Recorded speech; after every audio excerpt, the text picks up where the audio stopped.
Frères et sœurs, voilà qu'aujourd'hui nous revenons sur notre sujet qu'on a essayé un peu de traiter ou de débattre toute cette semaine qui vient de passer.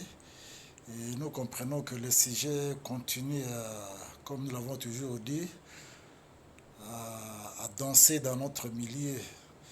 L'inspiration, la révélation, l'écriture.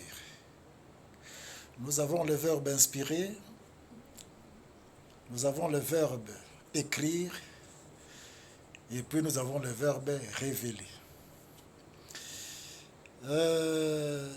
Il y a de ces gens-là qui, jusqu'aujourd'hui, intellectuels qu'ils sont, continuent à confondre le verbe inspirer du verbe révéler.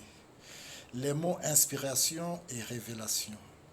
Ces deux mots ne disent pas la même chose, même s'ils sont familiers. Entre ces deux mots-là, puisque nous parlons de la Bible, entre ces deux mots-là, il y a l'écriture au milieu, il y a la Bible au milieu. Dieu qui est l'inspirateur, qui a l'idée, qui a la pensée, il met ça dans l'homme. Dans l'homme, et l'homme prend cette pensée-là, la couche sur une tablette, sur un papier. Et voilà, nous avons un texte. Et ce texte-là forme ce que nous appelons la Bible. La Bible, c'est la pensée d'une personne venue de Dieu. Que tout le monde, en lisant, ne peut pas la comprendre. Donc la pensée, la comprendre facilement comme ça. Pour qu'on arrive à comprendre la pensée de Dieu qu'il a mis dans l'homme et que l'homme a couché sur un papier, il nous faut une révélation. Dieu doit encore revenir pour révéler à l'homme ce qu'il avait inspiré à celui qui a écrit. Voilà comment il y a ce trio-là. Il y a l'inspiration, il y a l'écriture et il y a la révélation. Ne confondez pas l'inspiration de la révélation, non. La révélation du verbe est révéler, faire comprendre, faire expliquer à quelqu'un quelque chose qui est caché. Et qu'est-ce qui est caché? C'est la parole de Dieu.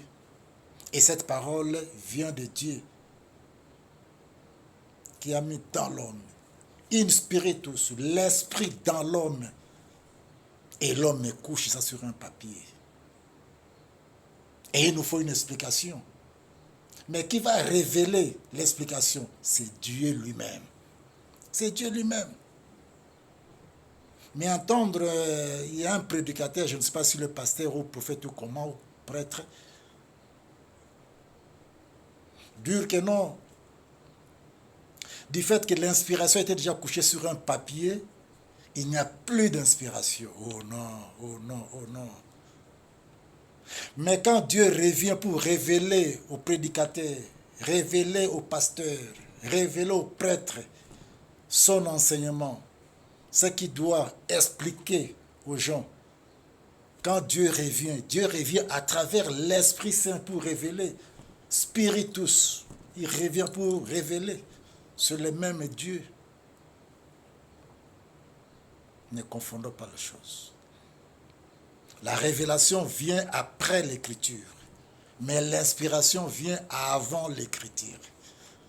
Mais le tout, c'est Dieu. Le tout, c'est Dieu. Car celui qui inspire, c'est Dieu. L'écriture, c'est la parole de Dieu. La révélation, c'est Dieu qui la donne. Voilà ce que nous devons comprendre de ces trois éléments. Ne confondons pas. N'embrouillons pas nos chrétiens pour dire que la révélation, c'est l'inspiration. L'inspiration, c'est la révélation. Non, non, non, non, non. Ne confondons pas ces trois choses-là. Merci et à la prochaine.